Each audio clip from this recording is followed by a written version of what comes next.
आदाब मेरे प्यारे भाइयों, कैसे हो आप लोग। आई होप आप लोग अच्छे होंगे। चलिए आज का वीडियो मैं स्टार्ट करने वाली हूँ। Complete history of Ajmer. Ajmer के बारे में तो आप लोगों ने सुना होगा, अजमेर गए भी होंगे काफ़ी लोग। मैंने तो सुना है पर मैं गई कभी नहीं हूँ।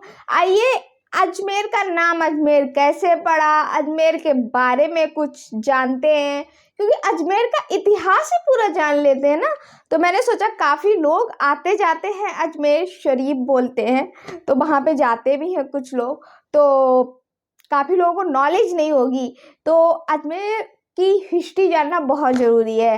तो चलिए आइए शुरू करते हैं। हे हाय, मेरा नाम है तन्वी यादव, मैं इंडिया से आप सभी का अपने चैनल पे स्वागत करती हूँ। तो चलिए आज का वीडियो शुरू करती हूँ। वीडियो पसंद आए तो वीडियो को लाइक ज़रूर करिएगा।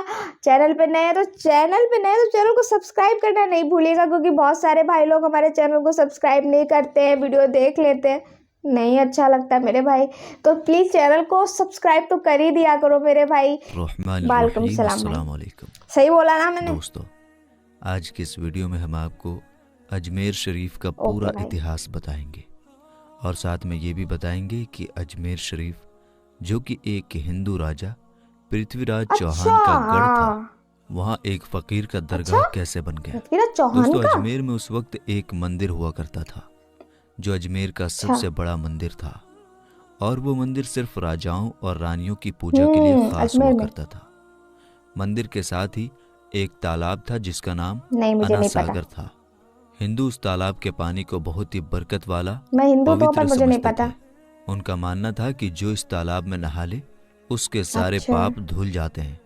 उस मंदिर में रात को इतने ज्यादा दिए जलाए जाते थे कि सिर्फ एक ही रात 3.5 मन तेल उन दियों में इस्तेमाल होता था।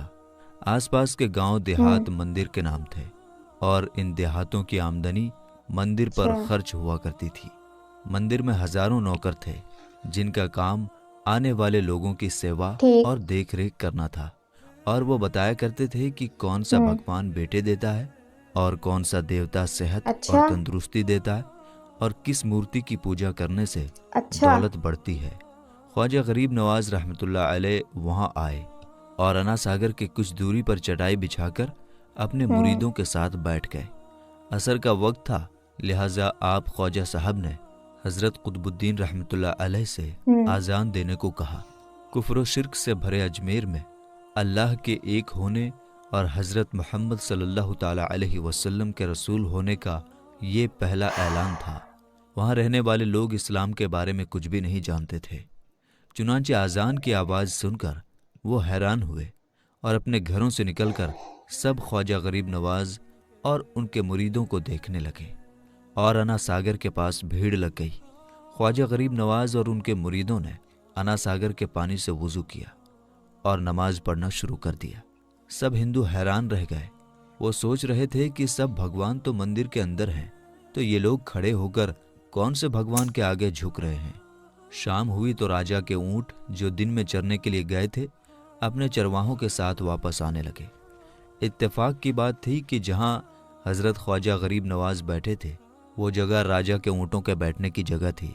चरवाहों ने बाबा साहिब से कहा कि ओ बाबा साहिब, यहाँ से उठिए, क्योंकि ये जगह राजा के ऊँटों के बैठने की जगह है। ख्वाजा साहब ने फरमाया, इतना मैदान खाली पड़ा है, ऊँट तो कहीं भी बैठ जाएंगे, क्यों बेवजह हमें तंग करते हो। वो लोग नहीं माने और मुसल्ला उठाकर इधर उधर करने लगे और ख्वाजा साहब से बदतमीजी करने लगे। और उन लोगों ने आखिरकार बहुत बदतमीजी से कहा कि ये राजा के ऊँटों के बैठने की जगह है और इधर राजा के ऊँट ही बैठेंगे, तुम लोग कहीं और अपना मुसल्ला बिछा लो। आखिरकार आप ख्वाजा साहब ने उठते हुए हजरत कुतुबुद्दीन से फरमाया, उठो कुतुबुद्दीन, ये कह रहे हैं कि ये ऊँटों के बैठने की जगह है, तो चलो मैं कहता हूँ अब यहाँ सिर्फ ऊँट ही बैठेंगे। ये कहकर आप ख्वाजा साहब अपने साथियों समेत वहाँ से उठ गए, और अगली सुबह जब ऊँटों को चराने के लिए ले जाने का वक्त आया और चरवाहों ने ऊँटों को उठाना चाहा तो उन्हें पता चला कि ऊँट उठ ही नहीं पा रहे हैं। उन्होंने ऊँटों को मार मार कर जबरदस्ती उठाना चाहा, लेकिन वो बैठे ही रहे।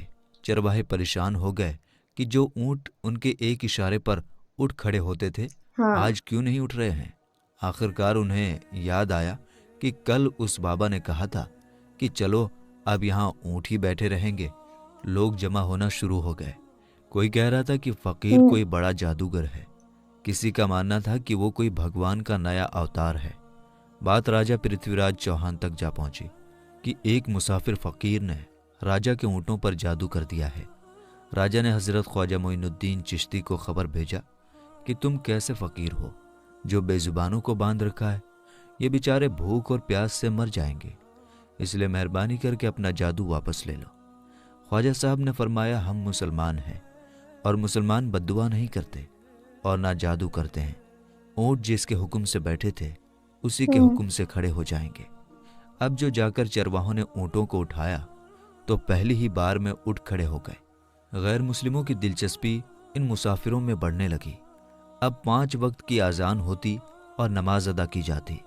आखिरकार राजा तक ये बात पहुंच गई और उसको शिकायत की गई कि राजा साहब, जो फ़कीर आए हुए हैं सब के सब मुसलमान हैं, 5 वक्त आज़ान देते हैं और हमारे पवित्र तालाब को हाथ मुंह धोकर गंदा करते हैं, हमारे धर्म के खिलाफ बातें भी करते हैं और कहते हैं कि ये मूर्तियाँ पूजने के लायक नहीं, ये तो सिर्फ एक पत्थर है, इसलिए इन्हें यहाँ से उठा लिया जाए। राजा पृथ्वीराज चौहान ने फ़कीरों को खबर भिजवाया कि तुम लोग गोश्त खाते हो, हमारे धर्म के खिलाफ बोलते हो और तो और हमारे पवित्र तालाब को अपने हाथ मुंह धोकर गंदा करते हो, जो हम कतई बर्दाश्त नहीं कर सकते, इसलिए तुम्हारे लिए अच्छा होगा कि तुम यहाँ से चले जाओ। ख्वाजा साहब ने फरमाया, और भी तो दुनिया आती है, सिर्फ हमारे ही पानी लेने से आखिर क्या फ़र्क पड़ जाएगा। राजा कहने लगा, वो सब हमारे धर्म और हमारे मज़हब के लोग हैं और तुम दूसरे धर्म के हो। आइंदा तुम लोगों ने तालाब को नापाक किया तो हम तुम लोगों पर सख्त कार्रवाई करेंगे। ख्वाजा साहब ने हज़रत कुतुबुद्दीन रहमतुल्लाह अलैह से फरमाया, कुतुबुद्दीन, शायद ये लोग आइंदा हमारे पानी लेने पर कोई परेशानी खड़ी करेंगे, जाओ एक मश्क पानी ले आओ। हज़रत ख्वाजा कुतुबुद्दीन बख्तियार काकी ने फरमाया, चलिए हम अपना प्याला भर लेते हैं। उन लोगों ने उनको प्याला भरने से मना कर दिया, लेकिन फिर बाद में जाकर वो लोग इस शर्त पर मान गए कि तुम्हारे जिस्म पानी से ना छुए तो हम ये प्याला तुमको भरने देंगे। मेरे दोस्तों, हज़रत ख्वाजा कुतुबुद्दीन रहमतुल्लाह अलैह तालाब की सीढ़ियों पर जा बैठे और अपने प्याले को पानी में डुबो दिया। जब वो प्याला भर गया तो हज़रत ख्वाजा कुतुबुद्दीन रहमतुल्लाह अलैह ने वो प्याला ऊपर खींच लिया, लेकिन फिर क्या था, जब वो प्याला पानी से बाहर आया, अना सागर का सारा पानी सूख गया और अना सागर की तह में सूखी रेत उड़ने लगी। मानो ऐसा मालूम हो रहा था कि अना सागर उस छोटे से प्याले में समा गया है। अना सागर को सूखना था कि पूरे अजमेर में कोहराम मच गया। गली मोहल्ले में चीखो पुकार और आहों की आवाज़ें शुरू हो गई। वो लोग रो रहे थे और कह रहे थे कि जो पाप हम अना सागर में नहाकर धुलते थे और पापों से छुटकारा पा लिया करते थे, अब हम क्या करेंगे, अब हम पापों का बोझ कहाँ लिए फिरेंगे। सारे इलाके में ये खबर फैल गई कि मुसाफिर फ़कीर ने जादू के ज़ोर से अना सागर को सुखा दिया है। दोस्तों, जानते हैं आगे क्या हुआ? आगे हुआ ये कि राजा पृथ्वीराज चौहान अना सागर के सूख जाने की वजह से बहुत परेशान हुआ। उसने अपने वज़ीरों को बुलाया, सबसे यही कहा कि फ़कीर या तो कोई जादूगर है या फिर वाकई कोई पहुंचा हुआ फ़कीर है। साथ ही उनकी परेशानी बढ़ गई कि अजमेर की रौनक तो थी ही अना सागर के दम से। इसकी वजह से लोग दूर दूर से अजमेर आते थे और अपना ईमान ताज़ा करके लौट जाया करते थे। अना सागर के सूख जाने से हिंदू धर्म को सख्त धक्का लगेगा और ये बड़ी शर्मनाक बात थी। आखिरकार ये कहा गया कि फ़कीर से बात की जाए कि आखिर वो फ़कीर चाहता क्या है। अगर वो कोई ऐसी बात चाहता है जो हमें पसंद आए तो फिर हम उसकी बात को मान लेते हैं और उससे माफ़ी मांग लेते हैं। चुनांचे सब मर्द, औरतें और बच्चे जाकर फ़कीर की मन्नत करने लगे कि लोगों को इस परेशानी से छुटकारा दिलाइए और हम सब पर मेहरबानी कीजिए। हम सबसे जो गलती हुई है उसे माफ़ कर दो। हम अपने पापों का बोझ लेकर कहाँ जाएंगे और कैसे सुकून पाएंगे, क्योंकि हम लोग उसी तालाब में अपने पापों का बोझ धो लिया करते थे। ये तरीक़ा ज़्यादा आसान था। लिहाजा तमाम लोग बाबा साहब रहमतुल्लाह अलैह के पास आए और बोले, बाबा तुम भी वज़ू कर लिया करना, लेकिन भगवान के वास्ते हमारा अना सागर हमें लौटा दो। हज़रत ख्वाजा गरीब नवाज़ रहमतुल्लाह अलैह ने हज़रत कुतुबुद्दीन बख्तियार काकी से फरमाया कि जाओ उसी प्याले को वापस तालाब में डाल आओ। जैसे ही वो प्याला तालाब में डाला गया, अनासागर के नीचे सारा पानी उछल उछल कर अनासागर में आ गया। इस पानी ने कई दिलों को धो डाला। हिंदू कौम के इतिहास की किताबों में भी हिंदू इतिहास के लिखने वाले इस बात को मानते हैं कि उस शाम 32,000 गैर मुस्लिम कलमा पढ़कर मुसलमान हो गए। उन गैर मुस्लिमों के मुसलमान हो जाने से हिंदू पंडितों और आम हिंदुओं पर भी गुस्से का तूफान खड़ा हो गया और वो सोच में पड़ गए कि फ़कीर अगर कुछ दिन और रहा तो देवी देवताओं का नाम लेने वाला कोई नहीं रहेगा। लिहाजा लोगों ने राजा को मजबूर किया कि जल्द से जल्द कुछ किया जाए। राजा ने मंदिर के बड़े पंडित रामदेव को बुलाया और उसे बाबा साहब से मुकाबला रखकर जल्द से जल्द उन्हें हराने और अजमेर से बाहर निकाल देने का हुक्म दे दिया। रामदेव अपने वक्त का माना हुआ पंडित था, जिसके इल्म की काबिलियत की दूर दूर तक धूम मची हुई थी। दरअसल पंडित शैतानी और जादुई ताकतों का मालिक था। उसने राजा पृथ्वी को यह यकीन दिलाया कि जल्द ही राजा कोई अच्छी खबर सुनेगा। रामदेव बाबा ख्वाजा साहब रहमतुल्लाह अलैह के पास आया और उल्टे सीधे सवालात करना शुरू कर दिए।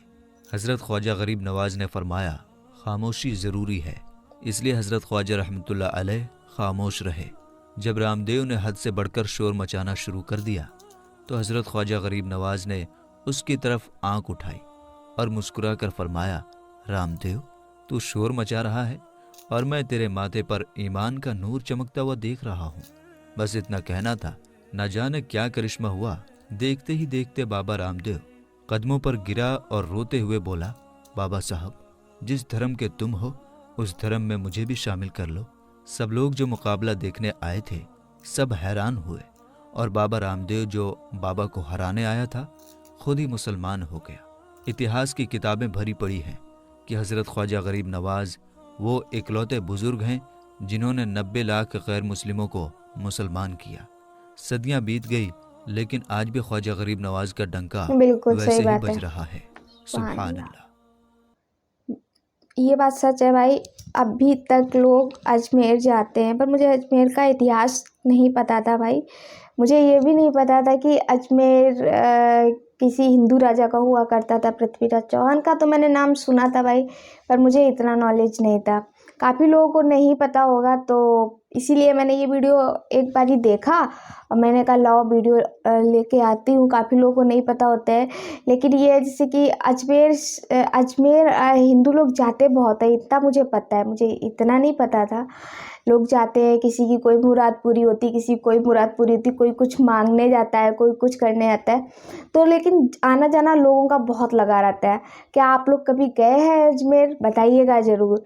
हैं आप लोगों ने जो ये बता रहे हैं क्या सागर वहाँ पे अब भी है या नहीं है, ये भी बताइएगा, है ना। तो कमेंट करके ज़रूर बताइएगा और नेक्स्ट वीडियो के बारे में बताइएगा कि मैं नेक्स्ट वीडियो कौन सा लेके आऊँ। बोलते हैं ना कि फ़कीर के कभी मुंह नहीं लगना चाहिए। इतना तो मेरे घर वाले भी कहते हैं, मेरे मम्मी पापा सभी लोग कहते हैं कि कोई अगर फ़कीर बाबा जा रहे हो उनके कभी मुंह नहीं लगना चाहिए। उनसे कुछ लोग नहीं मुँह जवाबी करते हैं, जवाब देते हैं, उल्टा सीधा भी बोल देते हैं। ऐसा नहीं बोलना चाहिए। अगर आप लोग भरोसा नहीं करते हैं तो उनके मुँह भी नहीं लगे, उनसे बोलिए मत। कभी कभी उनके मुँह की बात सत्य हो जाती है, तो इसलिए कभी भी उल्टा सीधा नहीं बोलना चाहिए, कोई भी हो। हाँ जी, ऐसा होता है, ठीक है ना। तो खैर आज का वीडियो ज़रूर बताइएगा आज का वीडियो कैसा लगा। वीडियो पसंद आया तो वीडियो को लाइक करके जाइएगा, चैनल पे नए तो चैनल को सब्सक्राइब करके जाइएगा। मिलती हूँ मैं किसी नेक्स्ट वीडियो नेक्स्ट टॉपिक के साथ में। आज बहुत ही ज़्यादा हमारे यहाँ माहौल, दीपावली आ रही है तो बहुत ही ज़्यादा माहौल वैसा है, धूम धड़ाके वाला। तो वीडियो में शायद बहुत ज़्यादा साउंड आ जाए, इसलिए मैं फटाफट वीडियो को यहीं पे एंड दे रही हूँ। मैं ज़्यादा कुछ बोल नहीं पा रही हूँ, मैं फालतू में वीडियो ख़राब हो जाएगा भाई। खैर कोई नहीं, मैं रात में ही वीडियो शूट करती हूँ इसी वजह से कि आप लोग पास कोई आवाज़ ना पहुँचे, लेकिन फिर भी आप लोग पास आवाज़ पहुँच जाती होगी, उसके लिए मैं माफ़ी चाहती हूँ। चलिए खैर फटाफट नेक्स्ट वीडियो में मिलती हूँ। तब तक के लिए अपना ध्यान रखिए, पूरा ध्यान रखिए। अल्लाह हाफिज़।